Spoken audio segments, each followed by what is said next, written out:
Rewind, your week in review, is sponsored by the Wisconsin Realtors Association, bringing Wisconsin communities to life with great homes, businesses, and neighborhoods. The Wisconsin Realtors Association, the voice of real estate.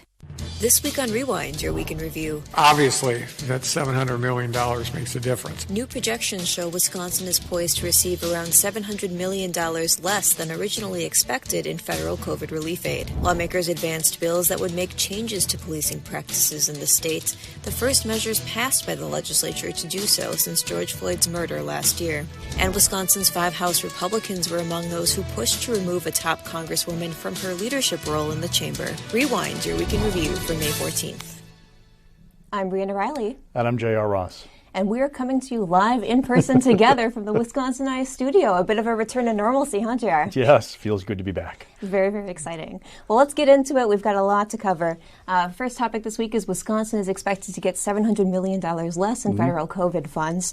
The U.S. Treasury Department guidance shows that Wisconsin will receive $2.5 billion rather than the originally projected $3.2 billion under the American Rescue Plan Act. The reduction is due to an improvement in the state's unemployment rate, and the money will be split into 2 payments 1 year apart. Governor Evers and U.S. Senator Tammy Baldwin have asked the feds to reconsider the payment approach. They said in their letter, quote, "The split in timing does not necessarily reflect the urgency or the level of need that many businesses, families, workers, and community organizations have right now." 3 members of the Democratic congressional delegation also sent a letter requesting that the payments be delivered in a lump sum. Meanwhile, at the local level, Wisconsin counties and municipalities are expected to receive around $2.3 billion, largely in line with original estimates. Evers, for his part, has said he will continue to prioritize using the funds for businesses hit hard by COVID relief. He originally said in his framework that he put out a couple months ago now that he would designate $2.5 billion for economic recovery, including $600 million for businesses and $50 million for the tourism industry. Jared, what is the impact of having less funds designated to the state through ARPA, especially on Evers' allocation plans and on the budget process as a whole? Well, on the budget, it's another possible delay. So remember, Republicans have been pushing Evers for his full plan, not a press release, they say, but a plan for a few weeks now. The problem is now the governor can't give them a full plan until he knows how it's going to be delivered, right? Is it 1 shot or 2? Then he's got to reallocate the money. So $700 million was going to go for the pandemic response in general, and we're about $700 million less than where we were before. So some of that money is now going to come out of the small business funds or whatnot. He said the priorities will remain the same. Then there's, with the budget process, Republicans want this money so they can build the budget around it. Evers wants them to supplement his budget with the money. So he doesn't see it as a factor in this, which is not how they view things. So what I'm watching for are when do we get word about whether it's going to be 1 payment or 2? I don't know that 3 members of Congress, a U.S. Senator, and a governor are going to switch the Treasury Department's guidance that they've put out for all 50 states. So 1, when we figure that out for sure. 2, what's he going to do now? Is he going to have like a 2-pronged approach? When will he make that decision? What will it look like?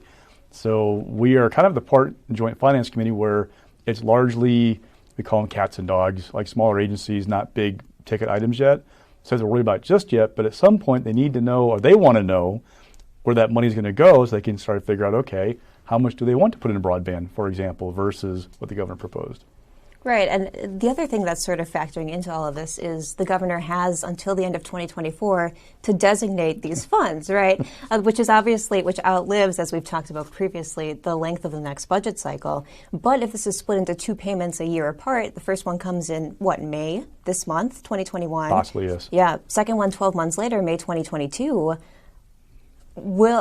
He's facing a re-election bid. We're assuming that he's going to run again in 6 months' time. Can he get all of the money out the door to ensure that he is the one who is able to pull the strings and designate where it's spent, right? Oh, absolutely. It's kind of like good news, bad news, right? I mean, look, our unemployment rate is improving, so that's why we're getting less. Also, by the way, we're not really hurting. Like, there's a $1.9 billion budget surplus for this. Well, it's down a little bit more from that because of some tax cuts that the governor signed, the Republicans pushed. But we're talking like revenue growth plus a surplus. We're not hurting necessarily as a state for revenue to spend on stuff. So it's kind of interesting how this layers into that debate about, is this really trying to help people get back to where they were before? How is he going to do that? Because there's money to play with in this budget. Yep. Let's hear now from Governor Evers and JFC co-chair Mark Bourne and their reaction to the $700 million reduction. Obviously, that $700 million makes a difference. That's $700 million that we can't help people, our small businesses and others, to recover as quickly as we wanted to. When we think about the areas of the state that have been struggling so mightily, it's small businesses, Main Street businesses, bars, restaurants, and so on. And we will continue to make sure that they are a priority, even with the $700 million less. It's interesting you said he's waiting for something else from the feds now. It was for a long time, I'm waiting for guidance. Now I'm waiting for them to tell me if they'll give me more money. At this point, we basically have a press release. A press release is not a plan. We've been asking for a plan for weeks. We've been willing to meet. We're still willing to meet with the governor to work on this. It would certainly make our budget process easier to have some leadership from the governor, some willingness for him to work with us and develop a plan for how this federal money can work with our state budget investments to, improve things in the state of Wisconsin. Lawmakers this week approved policing changes and election changes in Assembly and Senate floor sessions. Senators signed off on measures to prevent municipal clerks from filling in missing information on absentee ballot envelopes and regulate ballot return events, essentially banning events like Madison's Democracy in the Park, unless certain standards are met. Trump targeted these issues in his attempts to overturn the 2020 elections. Assembly lawmakers also advanced a bill to ban local governments from using private funds to cover election-related costs. Meanwhile, the Senate okayed bills to change policing practices, including requirements to require agencies to post use of force policies online and require the Department of Justice to collect more data on use of force incidents. Meanwhile, the Assembly passed a bill to expand the statewide voucher program's income limits from 220% of the federal poverty level to 300%, and Assembly GOP leaders postponed voting to override Evers' vetoes of 2 COVID-related bills. JR, lots of action this week. What stood out to you in the floor debates? The veto bait that we're looking at coming out of the legislature right now. Governor Evers, at last checked, I think he was at 17 vetoes so far this session. Back the last 20 or 30 years, the most a governor's vetoed of bills is like 21. So I'm pretty confident that Governor Evers will pass that number before the session is over. Look, with the election bills that are going through, there's one small one that I think might actually get done. It's about requiring the election commission to post draft minutes within like 48 hours of a meeting. That passed without much controversy. The other bills, though, were the same place we talked before. There's a conversation we had in Wisconsin about should there be private money being spent on election costs. It's a legitimate question to ask. Should clerks be filling in missing information on absentee ballot envelopes? Legitimate discussion to have. The way it's being had, though, conducted, is not going to be conducive to getting something done because you have Republicans who are trying to answer to their base some of them who are convinced that the election was quote-unquote stolen from President Trump, right? You have Democrats who are super paranoid about anything Republicans want to do to try and change election laws because they're looking at Georgia and Florida saying we're next. And if it's not for Governor Evers, that's what's going to happen here. There's just not a productive conversation happening right now about what we do in Wisconsin, how we run elections. Don't forget, by the way, we have the most decentralized system in the country for an election. We have 1,835 local clerks. 1,850. Oh, thank you. I got you. 850 local clerks who run elections. I mean, it's just a different system, and there are mistakes made every election. But look, it's just not going to go very far. With the police bills, what's interesting is a couple got some bipartisan support, but one that's really going to have an issue is this overhauling of the police and fire commissions for Milwaukee and Madison. It's not for everybody. It's just the 2 largest cities right now, the way the bill is geared. And what's interesting about the debate this week in the Senate was that there were some personal issues that kind of popped up. The backdrop is that Lena Taylor, a Democrat from Milwaukee, ran for mayor against Tom Barrett last spring. She lost by about 25 points or so. She's the only Democrat who voted for these bills. And in the discussion, it wasn't really a Republican versus Democrat type discussion. It was more of a Democrat versus Democrat discussion with Tanya Johnson, another Milwaukee Democrat, hinting at this is being driven, in her mind, by Lena's loss to Tom Barrett. Lena says that was not the case, but she also went a long list of issues she has with Tom Barrett, how he's run the appointments to the Police and Fire Commission. So that tells you that bill is not going to get done, right?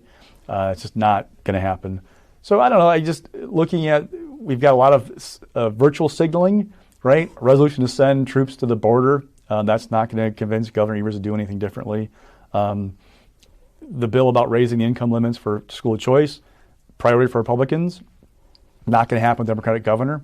So again, we're setting up like the difference between the two parties ahead of next fall, but we're not really getting substantive things done out of the legislature and this governor right now. Yeah, the one thing you didn't touch on is these veto override attempts that were postponed till we don't really know when. Was any rationale given for not taking those votes? And of course, the rules surrounding passing veto overrides, for a refresher for all you listening, is you need a 2/3 majority of those present to support it. So with 98 members, because of the one vacancy, that's 66, Still right? 66, yes. And 4 Democrats then would need to go along with Republicans in supporting those, I believe.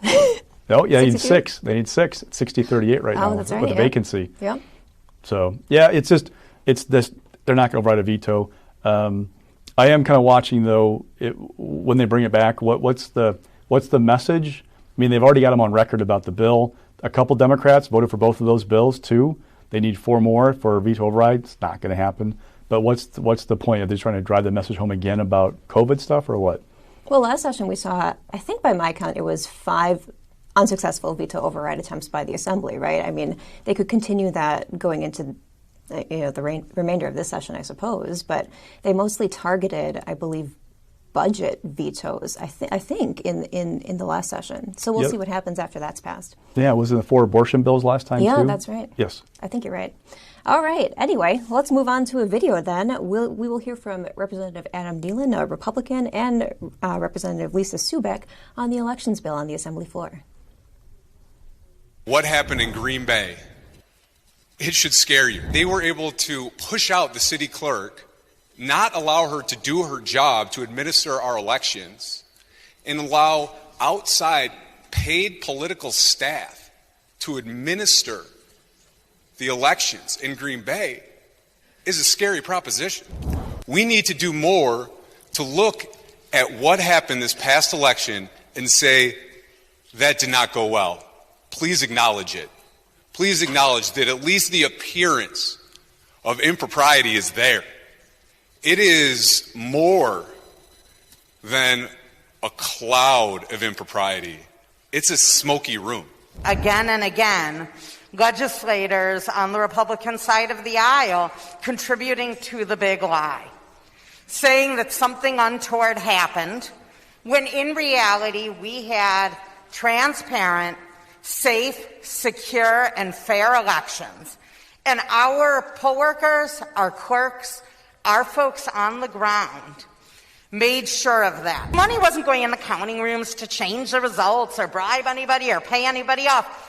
The money went to ensuring that people could access the ability to vote, and the money went to ensure that our elections were free, safe, fair, and had the resources they needed to be administered well. That is something we should be proud of. The Joint Finance Committee moved to create a new emergency fund for veterans' homes this week. Committee members unanimously voted to approve a $10 million fund for the state's veterans' homes to cover costs tied to future natural disasters or public emergencies. Lawmakers also signed off on motions surrounding the Board of Commissioners of Public Lands, Educational Communications Board, Department of Financial Institutions, and more. Members rejected providing the Black Historical Society an extra $169,000 over the biennium on a 12-4 party line vote. In approving the Veterans Home Fund, Republicans knocked Evers and said he should have done more for the homes during the pandemic. Evers didn't request this funding. This is a new item from the Joint Finance Committee. Is this just a way to knock Evers on his COVID response, do you think? A little bit. Remember that one of the complaints about past federal COVID money that Evers has spent is they haven't put more toward nursing homes. Obviously, with the pandemic, they bore the brunt of the deaths, or a lot of them. There was the most concern about people in assisted care facilities because they were a captive audience, if you will, right? In one spot, my great uncle in an assisted care facility, he was not allowed to leave basically for a year. And so the complaint was that Evers wasn't doing more. So this is kind of like a little bit of a nudge at that, knocking him. So at the same time, they approve this money. They hope they're not going to use it. I don't know how you're going to tap into it going forward, what the pandemic or natural disaster would be for that, but it's there. It's symbolic and kind of sends a message to Evers of you didn't do enough. Oh, by the way, the partial veto authority can move that money around, but do you want to veto $10 million for a veteran's home? I don't know. We'll see when it comes. The budget goes back to him. That's right. And on the Black Historical Society vote, there was a bit of a back and forth there between co-chair Mark Boren and Senator LaTanya Johnson of Milwaukee. Boren said the reason it was rejected was because no one had expressly come to him and advocated for it. He then said individuals could look at Black history by going to the Capitol's third floor east wing, where there's about a 12-foot-long display case there containing about a dozen items. Johnson then responded, and I should note that she's the only Black member of the Joint Finance Committee, and she called that racist. Jared, do you want to add anything about that? So you have to know the backstory of the Joint Finance and how it works. One, when you're in the minority on that committee, the 4 members who are not able to stop anything, your job is to message and to needle the majority and to kind of hold their feet to the fire about various things. And as you've watched that committee operate over years and years and years like I have, you've seen various tactics used to kind of really dig in on the majority party. In recent years, Republicans have placed new restraints on the minority to try and rein in these speeches. We've gone to 10 minutes per topic per member, things like that, to try and stop the endless bars being thrown their way. Democrats have bristled at these efforts, so there's that backstory. Then you add in the extra layer of race and what's been going on in the Capitol, talking about everything over the past year, since George Floyd, police conduct. I mean, add all the topics together. Oh, by the way, I think it's been 2 years now since the Assembly passed a Black History Month resolution, because there's tension there about who Black lawmakers want to honor and who white leadership says, no, we want these people included as well. So there's all this powder keg going on, and it kind of came to bear during the hearing on Thursday. Now, the questions I have are, okay, going forward, is there going to be effort to smooth things over? Are they going to have a conversation about being a little more civil toward each other in future hearings? Or is this going to be just a preview of a long, painful summer in the Joint Finance Room and what's going to happen with that budget? Right, exactly. And we'll see how Co-Chair Boren and Co-Chair Markland handle that going forward. Moving on to our last topic of the day, we have a lot of congressional news. So I'm going to do my best to summarize it right now. We'll start off with Wisconsin's 5 House Republicans who joined the push to remove Liz Cheney from her role as chair of the chamber's Republican Conference. That vote happened on Wednesday. It was a voice vote. Meanwhile, 4 House members have requested earmarks totaling nearly $150 million since the process was brought back earlier this year, as reported by WisPolitics.com. U.S. Representative Mark Pocan requested $76 million, Ron Kind, $47.5 million, Gwen Moore, $24.1 million, and Scott Fitzgerald, $930,000. Meanwhile, former Wisconsin Department of Health Services Secretary Andrea Palm was officially confirmed as Deputy Health and Human Services Secretary on a 61-37 vote in the U.S. Senate.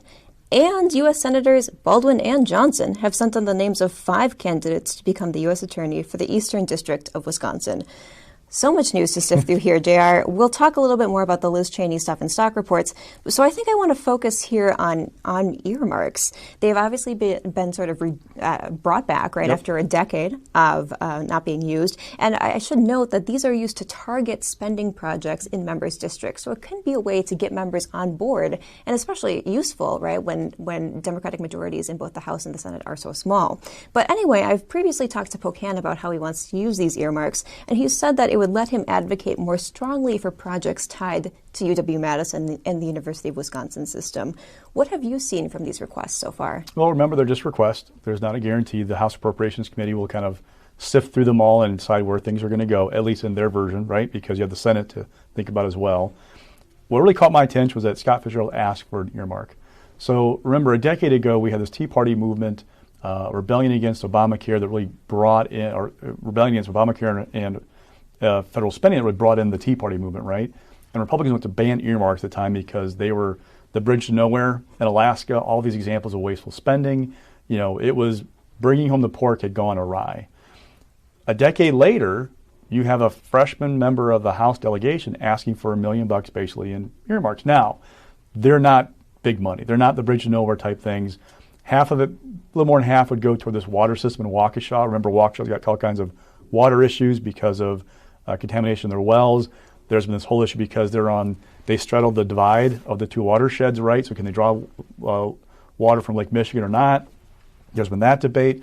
Other half goes to a lab at Children's Hospital. These are not like controversial things, right? But still he asked for it. Other three Republicans did not. Ron Johnson does not like earmarks, four Republicans did not. Ron Johnson is not a fan of earmarks. So I guess my question kind of is, what's this mean for Fitzgerald? Does it mean that, one, the Trump base that now is kind of the Republican base is moved past that concern about deficit spending or deficits or in general? Because they really haven't heard talk about that from those Republican base in the last couple 4 years. Is there any danger for him in doing this? And oh, by the way, there's a redistricting backdrop, right? So in years past, the senior members of the delegation kind of got together and drew the map and gave it to the lawmakers and said, okay, here's the map. You guys go past this now. Jim Sensenbrenner, who preceded Fitzgerald in that seat, was in that seat for 40 years plus. He made sure that was a deep red district. It was always 60% plus as long as he was there. Well, now that Fitzgerald's a freshman, he doesn't have that kind of pull. Well, by the way, the suburbs in Milwaukee are kind of changing a little bit, right?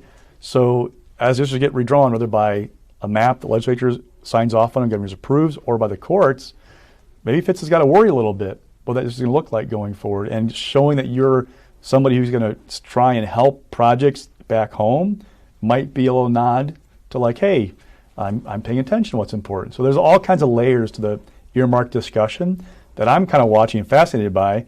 And it's not a surprise that Democrats asked for it. They're in power. They've had pent-up demand for 10 years. But that Fitzgerald kind of caught people's attention that he asked for it, and kind of like got to watch that going forward. That redistricting component is really interesting, too, because there was, prior to the last decade, there was sort of this gentleman's agreement, right, that would go on between Feingold and Sensenbrenner, and that would be sort of how the congressional maps were redrawn year to year. Obviously, that changed in the last decade. I believe it was Paul Ryan that took the lead on at that time. Do you have any sense of who's taking the lead on it this time? It's usually the most senior member, isn't it? Yes. Well, what's interesting is you have a different dynamic because Governor Evers is so invested in his people's maps. So I've asked members of the delegation and their staffs, like, okay, is there any real talks going on about a new map? And they've not really given me a good answer so far. And one of the questions has been, even if you had, for example, the senior members are Ron Kind, and actually Glenn Grothman, who's been there for less than a decade. So it's a much different dynamic. But if they drew a map, and let's say it locked in a 5-3 Republican majority, but it shored up Ron Kind and kind of gave him a more Democratic district, would Governor Evers sign a map like that because he is personally invested in the people's maps, right, which aren't going to become law, but will be a filing in a lawsuit we're going to see at some point, state or federal court, about these maps? I don't know the answer to that question right now. So, and if you're a Republican, you could get a court-drawn map that would be 6-2 in your favor because it's not hard to see Ron Kind's district getting worse, right? But you could also see a map that goes back to 4-4. So, I mean, there's all kinds of layers about like what your incentive is, and often for incumbents, it's to protect their own turf. So if they all come out safe, maybe they'd be happy with it. We'll see. Yeah, we'll see going forward. Let's move on to stocks now, JR. What's rising? So legal bills, couple developments. Now, we've been tracking legal bills at WisconsinPolitics.com for the last 2+ years with the legislature. They're up to more than $7 million in legal fees since January 1st of 2019 through the end of March, basically this year. Well, now we've got two things going on. One, Dane County judge had basically overturned 2 contracts lawmakers had signed to basically retain counsel in anticipation of a lawsuit over redistricting. Judge said, can't do that. Then this week refused to put his ruling on hold to restore those contracts while it's being appealed. We now have an appeal filed with the 3rd District Court of Appeals by Republican lawmakers who also now asked an emergency motion, expedited motion with the appeals court to have a decision, they hope, by next Friday to restore those contracts while it's all being, well, that's going to be more legal fees for taxpayers to pick up. And now we have Republican lawmakers looking to intervene in a lawsuit West Virginia filed with 12 other states, I believe at this point, challenging a provision in the federal COVID bill that says if you accept the federal money, you cannot directly or indirectly lower taxes. Now, I'm going to bet you that most of those other states, because they're Representative Republican attorneys general are going to argue pretty much what the Wisconsin Republicans are going to argue, right? That they shouldn't be bound by this. This is somehow unconstitutional, but they want to have their say. And it's going to cost taxpayers money to let them have their say.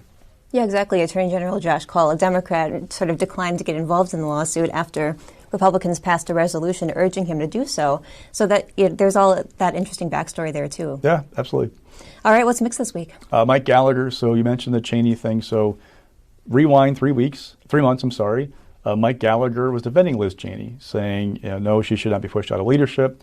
He's also standing up and demanding President Trump at the time to call off his supporters and try and do something to stop what was going on in the Capitol on January 6th. Now you fast forward and Gallagher has joined the effort to get rid of Cheney. Now there'll be a couple things there. One, Liz Cheney not only broke with President Trump, but didn't stop speaking about breaking with President Trump. When you're a conference chair, you're supposed to kind of be part of the team and be focused on message. That's not helping the message for some Republicans. So that may be part of it. But also Gallagher's had a little bit of a problem with the Republican base. And why I say that is the base Republican Party has really become really pro-Trump. And Gallagher's broken with Trump on things like funding the border wall in the last session, things like that. So some people see this as maybe a little bit of him trying to shore things up or kind of showing that he is on the same page as the president on some things. Also, Gallagher's been on a little bit of a tear about Dr. Fauci and the origin of the COVID-19 virus. If it came out of that lab in China, getting to the bottom of that. That's kind of a big issue with some of the Trump base as well. So he seems to be trying to play that base a little bit. Now, what happens when you do that is the Democrats who gave you some kind of credit for standing up to Trump back in January and standing behind Cheney are going, well, what's this now? You flip-flopped on this whole thing. And the Republicans who maybe had some concerns about you were kind of going, well, do I trust this? Gallagher is a candidate for statewide office if Ron Johnson doesn't run, maybe even for governor. And the question is, does he have a base problem in a statewide race? I get the impression that for his own congressional district, there's not really a problem necessarily for him. But in a statewide primary, would this be an issue for him? Gallagher fans tell me, look how much he raised, $830,000 the first quarter of this year. Look at how he outperformed Trump in that district last fall. He doesn't have a base problem. They say he'd be a great candidate statewide. He's right on the issues, but just something to watch with him. Definitely. And what's falling this week, Jerry? So Deb Kerr, lots of campaigns that finish in the red when it's all said and done. But the way she ran her campaign maybe makes it harder for her to get donations to cover that shortfall. So remember, Kerr tried to strike this position where she was a little bit of everything for everybody, right? She was a self-proclaimed Joe Biden supporter and a Democrat who advocated for school choice, also called for schools to reopen. And in the last weeks of the campaign, lean into the transgender athlete issue, right? So now if you are a Republican donor, are you encouraged to give money to Deb Kerr to settle her debts because she's a Joe Biden Democrat? It may be a little bit hard to write that check than if it was somebody who was, more part of the like-minded cause, right? If you're a Democrat, are you going to write a check for Deb Kerr when she leaned into the transgender issue the last couple weeks of the campaign? I don't know. I mean, there are probably people who are going to step up and help her retire that debt. It's going to be a little bit harder for her to get those checks written than maybe somebody else would have because of the way she ran her campaign. And I get why she did it. It's an interesting approach to try and be an appealing candidate outside of the normal labels in that race, but it just makes it more difficult in a situation like this. Mm-hmm. Thanks so much, Jer. So exciting to be back in studio with you in person. Very, very exciting. And thanks, everyone, for tuning in. I'm Briana Reilly. And I'm J.R. Ross. And that's Rewind for May 14th.